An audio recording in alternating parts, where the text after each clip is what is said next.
Man buys Boeing 727, had no idea what was inside.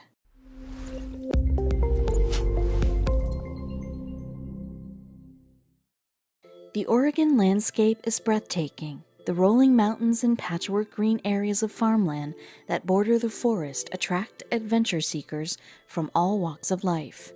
Hikers explore the creeks, nature trails, and wetlands in the area, but many come just to see the hulking beast that lies beneath the trees, just west of Hillsboro.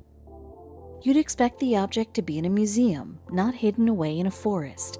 Those bewildered adventurers who are lucky enough to see it find themselves asking a million questions. Did it crash out here? Or had it been placed here for a reason?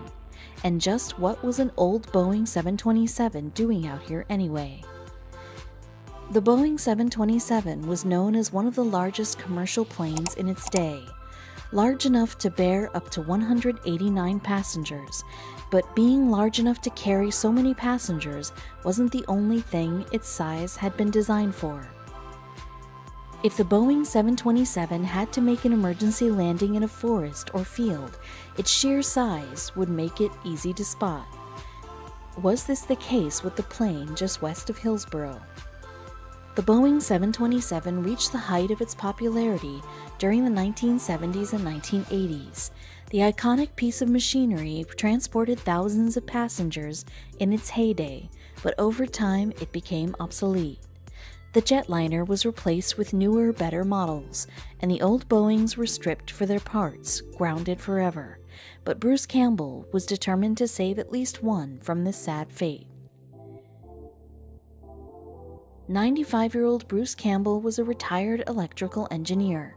He had always had a deep appreciation of planes and their design, the Boeing 727 in particular. So when he heard that one was about to be scrapped, he managed to scrape $100,000 together to buy it outright. But as we know, Bruce was an electrical engineer, not a pilot. Bruce lived alone on his tract of land in the woods, but he was lucky enough to have worked in an industry that he loved. Even beyond retirement, he was always tinkering with electrics and working on his many engineering passion projects. So when he heard that a Boeing 727 was about to be gutted and chopped up for parts, he jumped at the opportunity to save the iconic machine, but he had no idea what he'd find inside. Bruce was already down $100,000 and he intended to spend a lot more on his new project. He removed all the seats in the old Boeing to reveal more than 1,000 square feet of floor space. He had an idea of what he wanted to do with the plane, but could he pull it off? When Bruce had spent the first $100,000, he fully expected his pet project to cost a lot more. The initial costs didn't even cover shipping and repairs, never mind the transformation he intended to make. All in all, the project was set to cost Bruce over $220,000. But how could he get that kind of money? Bruce began to look for ways to cut costs. He got in touch with a salvage company and they began to clear out the plane. They took everything inside that was of any value, including the seats, trays, and even the carpeting. Bruce had bought the plane with all of its parts, save for one crucial piece, the engine, because he was going to live in the plane, not fly it. Jetliners are masterful works of aerospace science, and their superlative engineering grace is unmatched by any other structures people can live within, Bruce explained. Retirement into an aerospace class castle should be every jetliner's constructive fate. They should never be mindlessly scrapped. So what does the interior of the plane look like now? The plane came with all the plumbing and wiring, but it didn't have a shower. Bruce tackled this problem by making an improvised cabin with hot and cold water, provided by an electric pump. It has a washing machine and a sink, but no fridge. Bruce likes to live off the land, and what little food he does buy, he stores in cans in the aircraft home. He does all his cooking in a microwave or a toaster.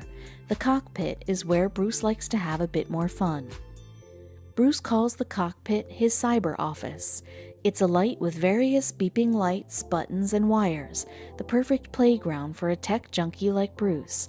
He spends hours tinkering with the wiring, and he enjoys watching sci-fi movies while reclining in the pilot's seat. Because most of the passenger seats have been removed, Bruce had space to install a modest futon so he could sleep in his dream home. But is living on a Boeing 727 really practical? They're incredibly strong, durable, and long-lived, and they easily withstand any earthquake or storm.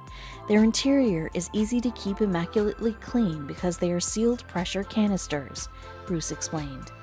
I don't mean to offend, but wood is, in my view, a terrible building material, Bruce wrote on his website. So the bugs and debris of the forest can't enter the plane, which makes doing household chores that much easier. It's a great toy, Bruce says about his airplane home. Trick doors, trick floors, hatches here, latches there, clever gadgets everywhere. But Bruce only lives in his airplane home for 6 months of the year. For the other 6 months of the year, Bruce opens up his Boeing home to guests from around the world, transforming the plane home into an aerospace hotel.